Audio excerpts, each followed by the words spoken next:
Hello student, आज हम लोग शुरू करेंगे 12 फिजिक्स का फर्स्ट चैप्टर इलेक्ट्रोस्टैटिक्स।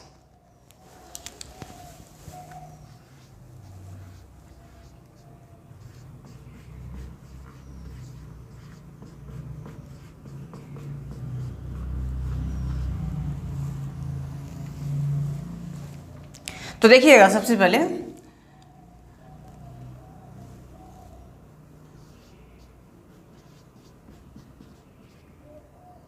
एक पार्ट होता है इलेक्ट्रोमैग्नेटिज्म।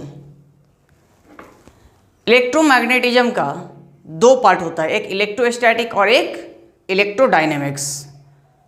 ठीक है, तो इलेक्ट्रोस्टैटिक्स में हम चार्ज के रेस्ट के कंडीशन को पढ़ते हैं और इलेक्ट्रोडायनेमिक्स में चार्ज के मोशन के बारे में पढ़ते हैं। जैसे कि चार्ज मूव करने लगा तो करंट, इलेक्ट्रिसिटी या मैग्नेटिज्म, आगे का जो टॉपिक है ना वो।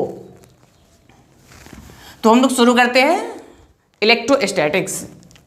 तो पहले देखना ये कैसे दो वर्ड से मिलकर के बना है, एक इलेक्ट्रो प्लस स्टैटिक्स।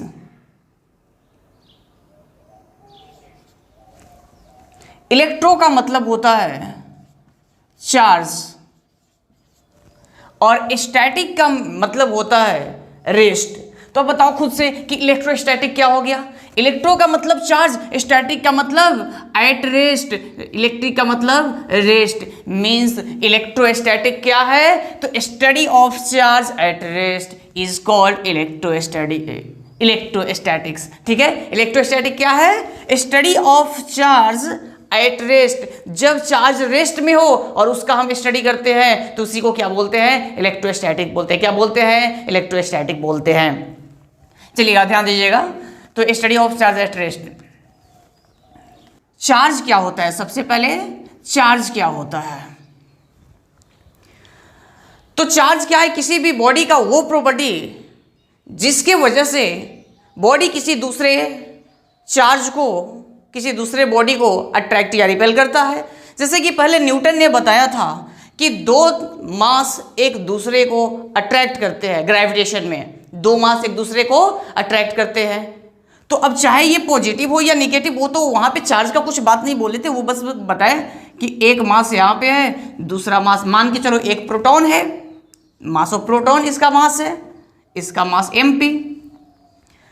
तो न्यूटन का कहना था कि दो मास एक दूसरे को अट्रैक्ट करते, हमेशा अट्रैक्ट करते हैं और उनके बीच में फोर्स ऑफ अट्रैक्शन कितना होता है, G m1 m2 upon R square, G m1 m2 upon R square. और इतने फोर्स से हमेशा अट्रैक्ट करेंगे, तो फिर ये रिपेल क्यों कर रहे हैं, बात समझना। तो ये अगर सेम चार्ज है तो रिपेल क्यों कर रहे हैं, इसी वजह से। तो क्योंकि चार्ज का यही प्रॉपर्टी होता है ना, चार्ज एक वो प्रॉपर्टी है जिसके वजह से ये एक दूसरे को अट्रैक्ट या रिपेल करते हैं। तो चार्ज जो है, अगर चार्ज को डिफाइन करना रहेगा तो क्या बोलेंगे, चार्ज क्या है, charge is property of a body by virtue of which it attract और रिपेल अदर बॉडी। चार्ज दो टाइप का होता है, क्या क्या, पॉजिटिव चार्ज और दूसरा निगेटिव चार्ज। बात समझना बहुत ही आसान है। क्या क्या चार्ज दो टाइप का होता है, पॉजिटिव चार्ज और निगेटिव चार्ज। ये सब चीज तो आप लोग केमिस्ट्री में भी पढ़े होंगे। पॉजिटिव चार्ज किसको बोलते हैं, अगर अब समझना कोई भी एटम जो है ना वो क्या होता है, न्यूट्रल होता है। Atom is neutral. अच्छा, न्यूट्रल कहने का सेंस क्या है, क्या उसमें चार्ज नहीं होता है, नहीं तो सुनो, इसलिए क्योंकि number of electron equal to number of proton. अगर नंबर ऑफ इलेक्ट्रॉन और नंबर ऑफ प्रोटॉन बराबर हो जाए तो उसे हम क्या बोलते हैं, न्यूट्रल बोलते हैं। अगर ऐसा हुआ कि नंबर ऑफ इलेक्ट्रॉन ज्यादा है नंबर ऑफ प्रोटॉन से, नंबर ऑफ इलेक्ट्रॉन ज्यादा है नंबर ऑफ प्रोटॉन से, तब इसको क्या बोलेंगे? तो इसे बोलते हैं निगेटिव चार्ज। क्या बोलते हैं? मतलब कि सुनो, प्रोटॉन के चार्ज को पॉजिटिव लेते हैं, इलेक्ट्रॉन के चार्ज को निगेटिव लेते हैं। तो अगर इलेक्ट्रॉन का चार्ज ज़्यादा है तो हम बोलेंगे मतलब निगेटिव चार्ज बॉडी पे ज़्यादा है तो हम बोलेंगे कि वो निगेटिव चार्ज है। अगर number of electron less than number of proton, तब इस बॉडी को क्या बोलते हैं? Positive charge, positively charged body. ठीक है, तो देखिएगा अभी हम बोले ना कि पॉजिटिव चार्ज क्या हुआ, मतलब कि यहां सुनो, कोई बॉडी पॉजिटिव चार्ज कब होगा? जब उसके पास इलेक्ट्रॉन की कमी होगी। कोई बॉडी निगेटिव चार्ज कब होगा? जब उसके पास इलेक्ट्रॉन एक्सेस होगा। तो यहां पे बोलेंगे डिफिशियंसी ऑफ इलेक्ट्रॉन। ठीक है, तो वो पॉजिटिव चार्ज हो गया। निगेटिव चार्ज कब होगा? जब excess of electron in compare to proton, मतलब प्रोटॉन के कंपेयर में ना इलेक्ट्रॉन ज्यादा हो तो उसे निगेटिव चार्ज बोलते हैं, और प्रोटॉन के कंपेयर में अगर इलेक्ट्रॉन कम हो तो उसे क्या बोलेंगे? पॉजिटिव चार्ज बोलेंगे। ठीक है,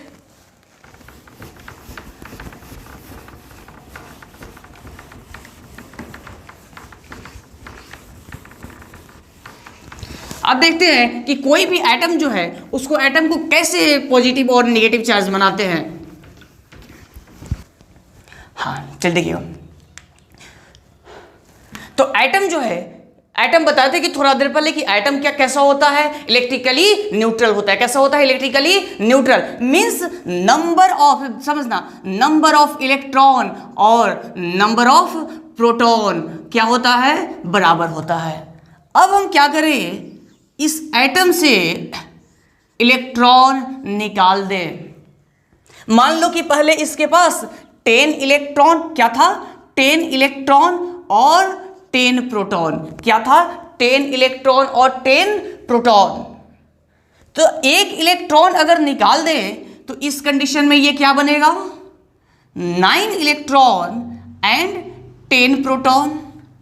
जैसे यहां से इलेक्ट्रॉन निकाले, मीन्स इसमें पॉजिटिवली चार्ज पार्टिकल ज्यादा है और निगेटिवली चार्ज पार्टिकल कम है। तो ये कैसा बन जाएगा बॉडी? पॉजिटिवली चार्ज्ड बॉडी बन जाएगा। और किसी भी बॉडी को अगर हम इलेक्ट्रॉन देते हैं तो ये, अगर इलेक्ट्रॉन देते हैं तो ये कैसा बनता है? Negatively charged body. ठीक है, तो अब ये बात ध्यान रखना है कि किसी बॉडी से इलेक्ट्रॉन निकालेंगे तो वो पॉजिटिव चार्ज बनेगा, किसी को इलेक्ट्रॉन देंगे तो वो निगेटिव चार्ज बनेगा। अच्छा, मतलब सर चार्ज जो है, कोई भी बॉडी चार्ज कैसे होता है? इलेक्ट्रॉन निकालने से या देने से? तो हाँ, बॉडी चार्ज कैसे होता है? इलेक्ट्रॉन देने से या निकालने से।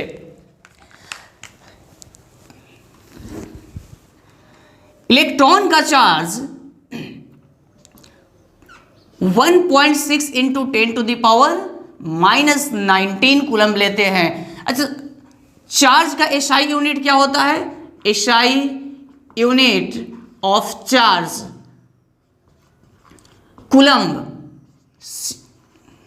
कूलम, इसको डिनोट करते हैं सी से। इलेक्ट्रॉन का charge -1.6 into 10 to the power -19 coulomb और प्रोटॉन का charge +1.6 into 10 to the power -19 coulomb. क्या है? इलेक्ट्रॉन का चार्ज निगेटिव होता है और प्रोटॉन पे चार्ज पॉजिटिव होता है। दोनों वैल्यू सेम होता है, बस डिफरेंस होता है साइन का। अब चार्ज, इलेक्ट्रॉन जो है ये सबसे स्मॉलेस्ट यूनिट होता है चार्ज का। Electron is smallest unit of charge. Means इससे एक इलेक्ट्रॉन से कम चार्ज एग्जिस्ट नहीं करता, इससे कम चार्ज होता ही नहीं है। सबसे कम चार्ज कितना होता है? 1 इलेक्ट्रॉन। मींस चार्ज का जो मिनिमम वैल्यू होता है, चार्ज का मिनिमम वैल्यू वो कितना होगा? 1 इलेक्ट्रॉन। और 1 इलेक्ट्रॉन का वैल्यू 1.6 इंटू 10 का पावर -19 कूलम। बोले यहां तक कोई दिक्कत? फिर आगे कंटिन्यू करते हैं, चलिए देखिएगा।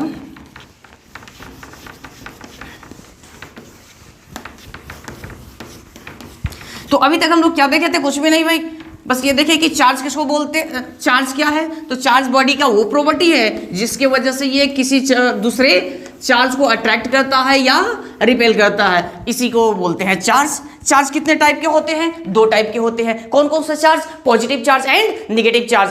पॉजिटिव चार्ज किसको बोलते हैं? जिसमें नंबर ऑफ प्रोटॉन ज्यादा हो। निगेटिव चार्ज किसको बोलते हैं? जिसमें नंबर ऑफ इलेक्ट्रॉन ज्यादा हो। ठीक है, प्रोटॉन का चार्ज पॉजिटिव, इलेक्ट्रॉन का चार्ज निगेटिव। बस इतना ही चीज अभी तक हम देखे थे। किसी भी बॉडी को चार्ज देंगे तो कैसा बनेगा? चार्ज अगर इलेक्ट्रॉन देंगे तो कैसा बनेगा? Negatively charge. इलेक्ट्रॉन निकालेंगे तो कैसा बनेगा? Positively charge. ठीक है, तो अब देखते हैं प्रॉपर्टीज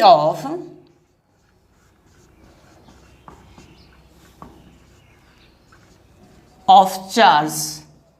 चार्ज का प्रॉपर्टी, सबसे पहला प्रॉपर्टी देखिएगा, जैसे कि आप लोग पहले भी जानते हैं कि पॉजिटिव पॉजिटिव या निगेटिव निगेटिव, क्या पॉजिटिव पॉजिटिव या negative negative means same charge. क्या है? Same charge. निगेटिव निगेटिव भी क्या? Same charge. तो सेम चार्ज के बीच में क्या होता है? बोलो जल्दी से, क्या होता है? रिपल्सन होता है, रिपल्सन। तो सेम चार्ज के बीच में रिपल्सन। अब अगर यहीं पे ये रहता कि पॉजिटिव निगेटिव या निगेटिव पॉजिटिव, जो भी बोलना है ये बोलो, मीन्स अपोजिट चार्ज, तो अपोजिट चार्ज के बीच में क्या होता है? अट्रैक्शन होता है, अट्रैक्शन होता है। Means same charge repel each other and opposite charge attracts each other. बोले यहां तक कोई दिक्कत? सेकेंड प्रॉपर्टी देखते हैं, quantization of charge. Quantization of charge. अब ये देखना, ये क्वांटाइजेशन ऑफ चार्ज क्या होता है? तो जैसे कि अगर आप जाते हो पेन खरीदने तो क्या करते हो? एक पेन लेते हो। मिनिमम कितना पेन? ऐसा तो नहीं है ना कि हाफ पेन लेकर के आते हो कि भाई हाफ तोड़ करके दे दो, ऐसा नहीं होता है। उसी तरीके से चार्ज का मिनिमम वैल्यू कितना होगा? 1 इलेक्ट्रॉन। अभी थोड़ा देर पहले भी हम डिस्कस किए थे, चार्ज का मिनिमम वैल्यू कितना होगा? 1 इलेक्ट्रॉन। या उससे ज्यादा क्या होगा? 2 इलेक्ट्रॉन। उससे ज्यादा क्या होगा? 3 इलेक्ट्रॉन। मीन्स चार्ज जब भी होगा तो इलेक्ट्रॉन के चार्ज का इंटीग्रल मल्टीपल होगा। क्या होगा? चार्ज जब भी होगा इलेक्ट्रॉन के चार्ज का इंटीग्रल मल्टीपल होगा। Means 1 electron, 2 electron, 3 electron, 4 electron. क्या 1.5 इलेक्ट्रॉन हो सकता है क्या? नहीं, चार्ज 1.5 इलेक्ट्रॉन नहीं हो सकता है। क्या 3.5 इलेक्ट्रॉन हो सकता है क्या? नहीं, 3.5 नहीं, 3.6 नहीं। मींस चार्ज जब भी होगा ना, जैसे पेन आप कैसे खरीदते हो? 1 पेन, 2 पेन, 3 पेन, उसी तरीके से चार्ज जब भी होगा तो कैसा होगा? Integral multiple of electronic charge. Means Q equals two plus minus NE। E क्या है? Charge of electron. और ये N क्या है? इंटीजर। 1, 2, 3 ये सब इंटीजर। तो चार्ज का मिनिमम वैल्यू कितना हो गया? इलेक्ट्रॉन के चार्ज के बराबर हो गया। ठीक है, तो ये ध्यान देना, इसी को बोलते हैं क्वांटाइजेशन ऑफ चार्ज। तो क्वांटाइजेशन ऑफ चार्ज क्या है? Charge on a body is integral multiple of electronic charge. कभी भी बॉडी पे चार्ज होगा ना तो कितना होगा? इलेक्ट्रॉन के चार्ज का इंटीग्रल मल्टीपल। ऐसा पॉसिबल नहीं है कि ये n का वैल्यू फ्रैक्शन आ जाए। अगर n का वैल्यू फ्रैक्शन आ जाए मीन्स उतना चार्ज एग्जिस्ट नहीं करता है। नेक्स्ट प्रॉपर्टी देखिएगा, conservation of charge. Conservation of charge, conservation of mass आप लोग पढ़े ना, कंजर्वेशन ऑफ एनर्जी पढ़े हैं, उसी तरीके से conservation of charge. Charge can neither created nor destroy, मतलब चार्ज देखो, अगर कोई body isolated body positive charge है तो उसे हम निगेटिव चार्ज नहीं बना सकते हैं, बात समझिएगा, क्योंकि चार्ज ना तो हम क्रिएट कर सकते हैं नहीं डिस्ट्रॉय कर सकते हैं। तो सर लेकिन देखते तो है बॉडी को पॉजिटिव से निगेटिव बनाते हैं, आइसोलेटेड बॉडी को नहीं बनाते हैं, क्या बोल करते हैं, या तो दो बॉडी को टच करा दें या उसमें और भी इलेक्ट्रॉन दे या निकाले, बात समझिएगा। तो क्या है कंजर्वेशन ऑफ चार्ज, क्या है कि किसी भी आइसोलेटेड बॉडी पे नेट चार्ज हमेशा कांस्टेंट होता है, बट हम चार्ज को ट्रांसफर कर सकते हैं, क्या कर सकते हैं, चार्ज को ट्रांसफर कर सकते हैं। तो ट्रांसफर कैसे करेंगे, जब तक कोई कांटेक्ट नहीं होगा ट्रांसफर होगा क्या, नहीं होगा। तो बॉडी, तो कंजर्वेशन ऑफ चार्ज यही बताता है ना कि आइसोलेटेड बॉडी का चार्ज हमेशा कांस्टेंट होता है, आइसोलेटेड बॉडी का चार्ज हमेशा कांस्टेंट होता है, लेकिन charge can be transfer from one body to another body. अगर पॉजिटिव चार्ज है, अगर पॉजिटिव चार्ज है तो ये कहां से कहां ट्रांसफर होता है, हाई पोटेंशियल से, कहां से कहां, high potential to low potential, और निगेटिव चार्ज कहां से कहां होता है, low potential to high potential. चलिए इस पॉइंट को ध्यान रखिएगा, आगे भी काम आएगा। पॉजिटिव चार्ज कहां से कहां ट्रांसफर होता है, high potential to low potential, और नेगेटिव चार्ज कहां से कहां ट्रांसफर होता है, low potential to high potential.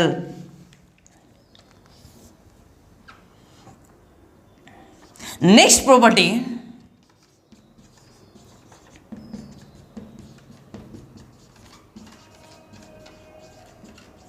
Additivity of charge, क्या, एडिटिविटी ऑफ चार्ज। अरे तो ये देखो एडिटिविटी ऑफ चार्ज क्या है, मीन्स चार्ज को ऐड करना। तो बात समझिएगा, सबसे पहले charge is a scalar quantity.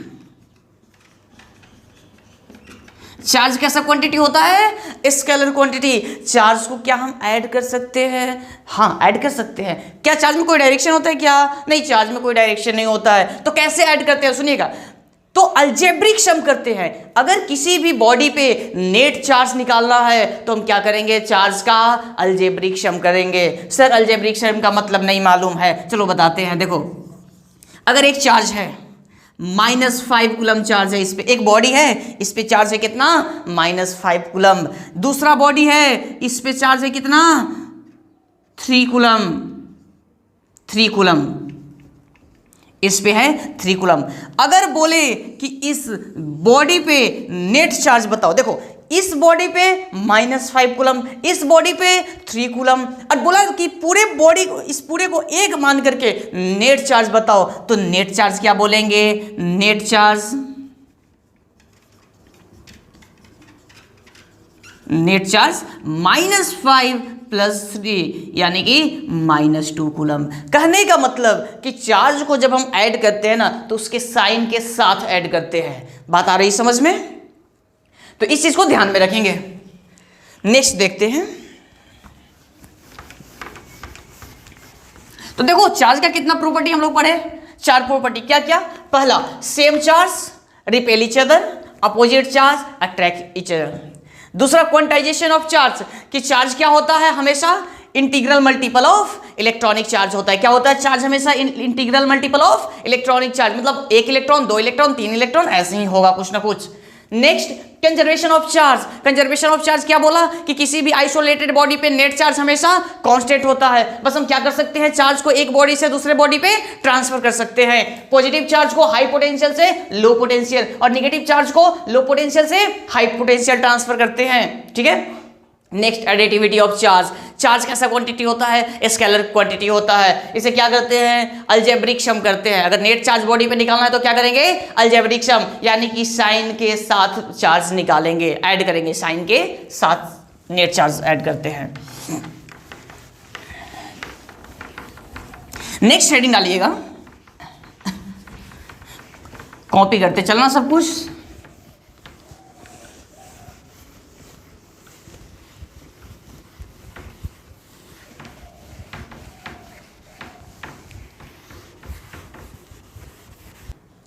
Next heading डालिएगा, some important points, some important points, some important points. इस पॉइंट्स को ध्यान में रखिएगा। सबसे पहला पॉइंट इसमें stationary charge, stationary charge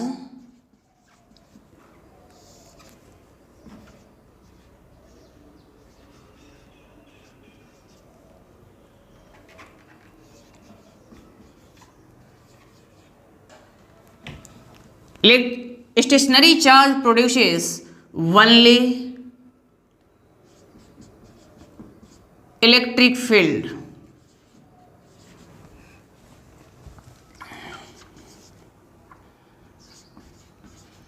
Charge moving with constant velocity produces electric and magnetic field.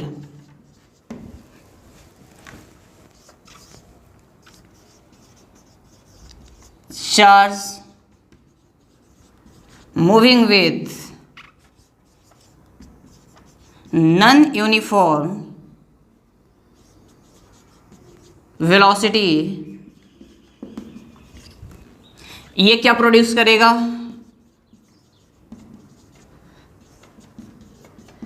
Electric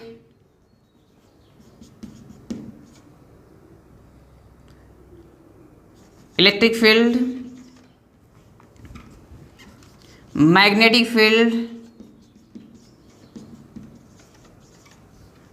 and also radiates energy in the form of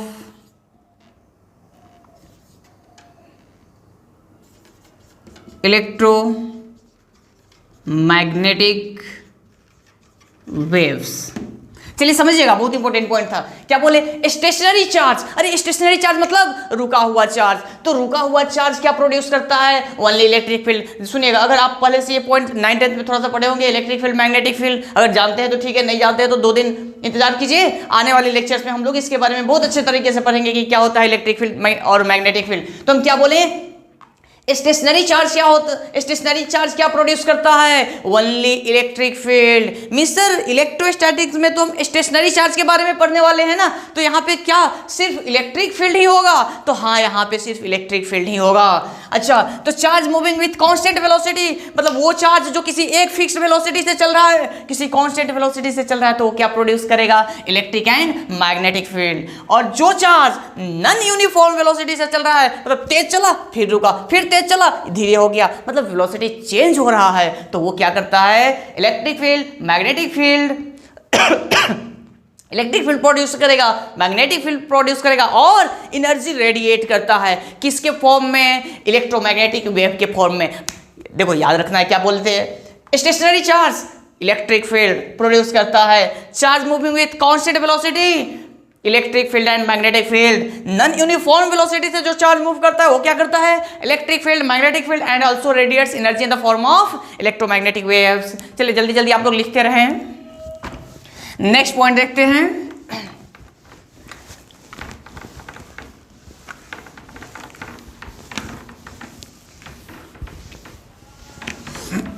कि किसी भी, ये बताओ कि क्या कोई बॉडी है उसे चार्ज कर दे तो क्या उसका मास चेंज होगा? क्या सेम एल्युमिनियम है तो एल्युमिनियम प्लस एल्युमिनियम और एल्युमिनियम माइनस, क्या तीनों का चार्ज सेम, तीनों का मास सेम होगा? क्या थोड़ा देखिएगा, क्या बोले? सेकेंड प्रॉपर्टी ये था, किसी का भी निगेटिव चार्ज का मास सबसे ज्यादा होता है, न्यूट्रल का उससे कम और पॉजिटिव का उससे भी कम। सुनो बात समझो, क्या इलेक्ट्रॉन में मास होता है? हाँ सर होता है। अब देखो ये M माइनस मतलब कि कोई भी मटेरियल है, कोई भी चीज है, तो निगेटिव चार्ज कब होता है? जब उसको इलेक्ट्रॉन देते हैं। जब इसको इलेक्ट्रॉन दिए, ये न्यूट्रल है, सुना, न्यूट्रल है मीन्स कोई भी एटम है, तो एटम का अपना कुछ मास है, इसमें इलेक्ट्रॉन दिए तो वो निगेटिव बना। जब इलेक्ट्रॉन ऐड किए ना तो मास बढ़ेगा, इसीलिए बोले कि निगेटिव चार्ज का मास ज्यादा होगा। अगर इलेक्ट्रॉन निकालते हैं तो क्या बनता है? पॉजिटिव चार्ज बनता है। मतलब इलेक्ट्रॉन निकाले मीन्स मास कम हुआ, मीन्स निगेटिव चार्ज का मास ज्यादा होता है, उससे कम होता है न्यूट्रल का मास, और उससे भी कम होता है पॉजिटिव का मास। नेक्स्ट पॉइंट देखिएगा, m equal to m0 under root 1 minus v square upon c square. ऐसे ये फॉर्मूला आपके सिलेबस में है नहीं, बस मैं बता रहा हूं कि किसी भी बॉडी का मास उसके वेलोसिटी पे डिपेंड करता है। It is rest mass, rest mass, ठीक है। तो ये मास अगर velocity, it is velocity of a body और c वेलोसिटी ऑफ लाइट, तो अगर v का वैल्यू चेंज होगा तो इसका मास चेंज होगा। Means mass of a body depends on velocity of the object but charge does not. Means charge जो है ना वो वेलोसिटी पे डिपेंड नहीं करता है। ऐसा नहीं है कि चार्ज को अगर मूव कराने लगे तो उसका चार्ज बढ़ जाए। 1 कूलम चार्ज को मूव कराएं तो वो 2 कूलम चार्ज हो जाए, ऐसा नहीं होता है, ठीक है। तो charge of a body does not depends on velocity of body. क्या है? वेलोसिटी ऑफ बॉडी पे ये डिपेंड नहीं करता है, ठीक है। नेक्स्ट देखिएगा, fourth property, testing of charge. जैसे कि एक पॉजिटिव चार्ज है, क्या है? एक पॉजिटिव चार्ज है। यहां पे एक कोई बॉडी है A, ये एक पॉजिटिव चार्ज है और ये एक बॉडी है A। जब इस बॉडी को इसके पास लाए और इसमें इधर फोर्स लगने लगा, यानी कि इसमें क्या हुआ? रिपल्सन हुआ। तो रिपल्सन हुआ, इसका मतलब है कि A जो है वो कैसा चार्ज है? A इज रिपल्सन हुआ, इसका मतलब क्या है? A भी पॉजिटिव चार्ज है, A भी पॉजिटिव चार्ज है। अब सुनिएगा दूसरा पॉइंट, अगर ये पॉजिटिव है और एक बॉडी यहां पे है B, जब ये A इसके पास आया तो B में अट्रैक्शन हुआ। अट्रैक्शन हुआ, क्या हुआ? अट्रैक्शन हुआ। अब देखना भाई, जब किसी बॉडी में अट्रैक्शन हुआ तो नेचर ऑफ B क्या हो जाएगा? नेचर ऑफ B बताओ जल्दी से, क्या हो जाएगा? कुछ बच्चे यहां बोलते हैं कि सर जब अट्रैक्शन हुआ ना इसका मतलब है B क्या है? निगेटिव। बिल्कुल गलत। अट्रैक्शन का मतलब जरूरी नहीं है कि दोनों अपोजिट चार्ज ही है, ऐसा नहीं होता है। तो क्या होता है? तो B कैन बी पॉजिटिव और निगेटिव और न्यूट्रल। सर ऐसा होता है क्या? हाँ ऐसा ही होता है। देखो यहां पे दो बॉडी के बीच में अगर रिपल्सन है, इसका मतलब क्या है? रिपल्सन कब होता है? सेम चार्ज में होता है क्या?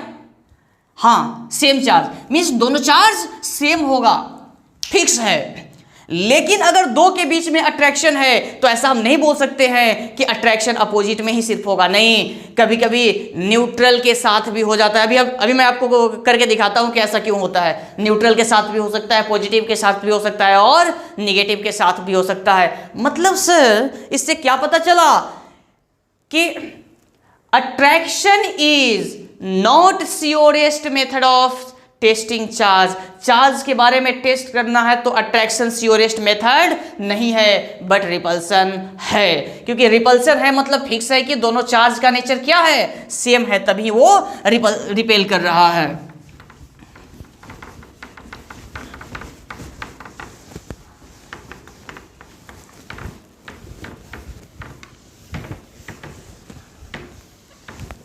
देखिएगा,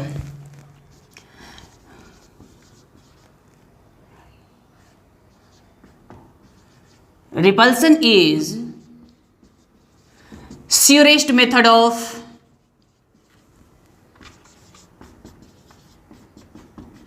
टेस्टिंग चार्ज, चार्ज टेस्ट करने का surest मेथड है बट नॉट अट्रैक्शन, अट्रैक्शन नहीं है। बोलोगे सर ऐसा क्यों? अभी देखो, अभी करके दिखाते हैं। अभी एक न्यूट्रल बॉडी को दिखाते हैं, एक न्यूट्रल बॉडी है, कैसा बॉडी है, एक न्यूट्रल बॉडी है, ये कैसा बॉडी है, न्यूट्रल बॉडी है,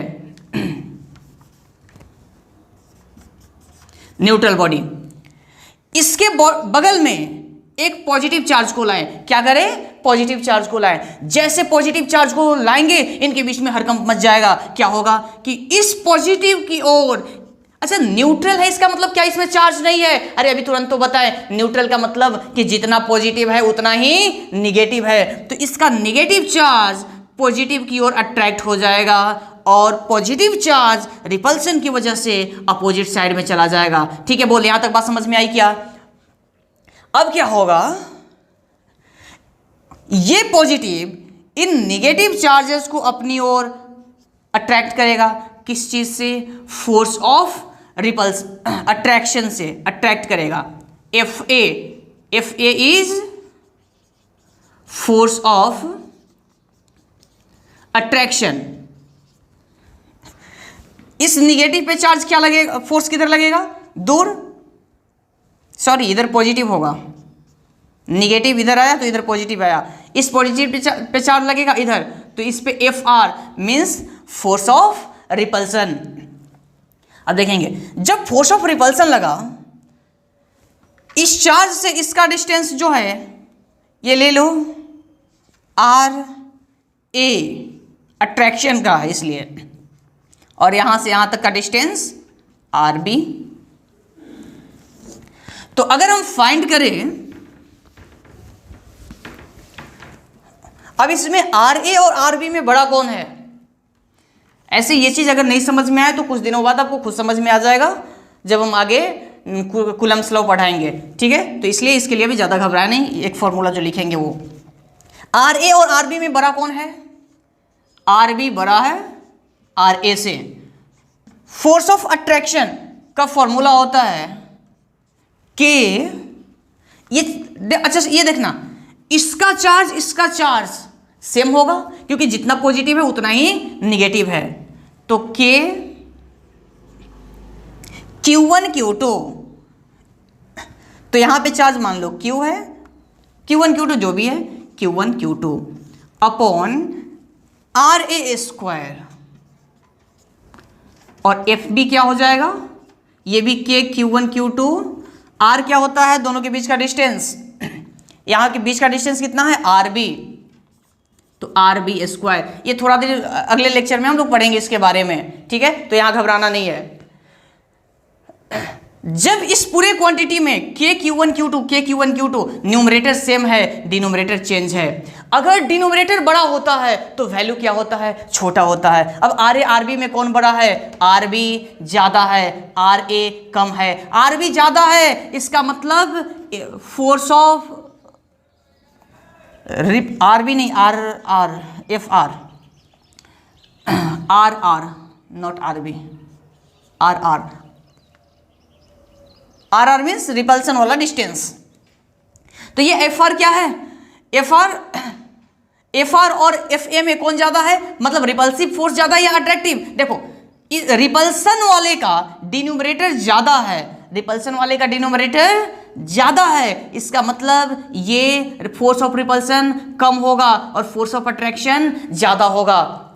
अब बात समझना, ये बॉडी था, ये पॉजिटिव, यहां पे एक पॉजिटिव चार्ज था, इस पे फोर्स ऑफ अट्रैक्शन ज्यादा है, इस साइड में ज्यादा फोर्स लग रहा है और फोर्स ऑफ रिपल्सन कम है, फोर्स ऑफ रिपल्सन कम है, मतलब ज्यादा जोर से खींच रहा है और थोड़ा थोड़ा धक्का भी दे रहा है, तो ओवरऑल नेट फोर्स किधर होगा, इधर ही होगा ना, एफ नेट क्या हो जाएगा, अट्रैक्शन हो जाएगा।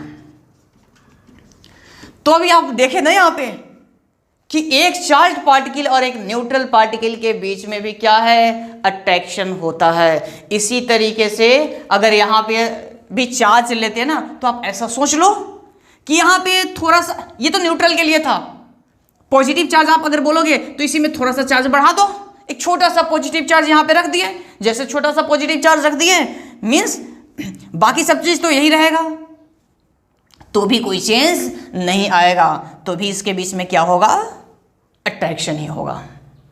ठीक है, आई थिंक आपको समझ में आ रही है। ये बात अगर ज्यादा नहीं समझ में आई हो तो कोई दिक्कत नहीं है, अभी तक बस इतना ध्यान रखें क्या, कि अगर हमें चेक करना है कि चार्ज का नेचर, तो रिपल्सन सियोरेस्ट मेथड होता है, अट्रैक्शन नहीं होता है।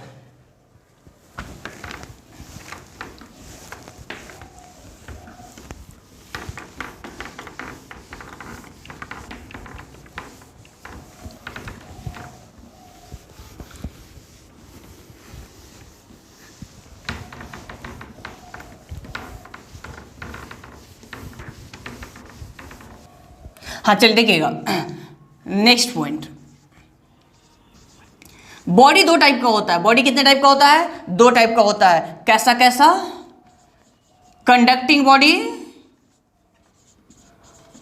और दूसरा नॉन कंडक्टिंग, इंसुलेटिंग बॉडी। ठीक है, क्या, नॉन कंडक्टिंग बॉडी या इंसुलेटिंग बॉडी। कंडक्टिंग बॉडी उसे बोलते हैं, अच्छा, जो चार्ज को अपने अंदर अलाउ करे मूव करने के लिए, और जो चार्ज को अपने अंदर मूव करने के लिए अलाउ नहीं करता है उसे क्या बोलते हैं, नॉन कंडक्टिंग। चलिए, अगर एक कंडक्टिंग बॉडी है, अगर एक कंडक्टिंग बॉडी है, इस पे दो चार्ज को ला करके रख दिए सेम नेचर का, तो ये क्या होगा, इन दोनों में एक दूसरे की वजह से रिपल्सन होगा। तो रिपल्सन की वजह से ये दूर जाना चाहेंगे, लेकिन ऐसा नहीं होगा कि ये बॉडी को छोड़ करके कहीं चले जाए, ऐसा नहीं पॉसिबल है। तो ये सबसे दूर क्या होगा, अपने यहाँ पे आ जाएगा और ये यहाँ पे आएगा। जब मैक्सिमम डिस्टेंस पे जाकर के अपना मैक्सिमम स्टेबलाइज हो जाएगा, मैक्सिमम स्टेबल हो जाएगा, तब जाकर के ये रुक जाएगा, मीन्स इसके अंदर चार्ज नहीं रहेगा। अब क्वेश्चन है कि सर अगर जैसे कि इस पे तीन चार्ज अगर यहाँ पे रखे, तीन चार्ज को अगर रख दिए तो क्या होगा, तो क्या ये साइड से ही जाएगा क्या, ऐसा जरूरी नहीं है, हो सकता है कि ये इधर से जाए, लेकिन एक चार्ज यहाँ आएगा, एक हो सकता है कि ये ऐसे ही आ जाए, कोई दिक्कत नहीं है। लेकिन चार्ज कंडक्टर के अंदर रुकेगा नहीं, स्टैटिक कंडीशन में इसके अंदर नहीं रहेगा। चार्ज ऑलवेज, ये कंडक्टर का प्रॉपर्टी होता है, appears on surface of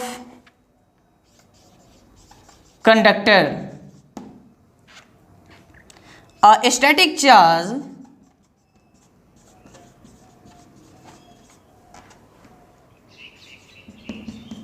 will never be inside a conductor.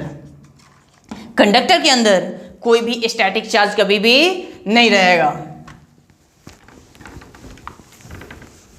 अब क्वेश्चन है कि सर अगर इंसुलेटर है तो बताओ, इंसुलेटर है तो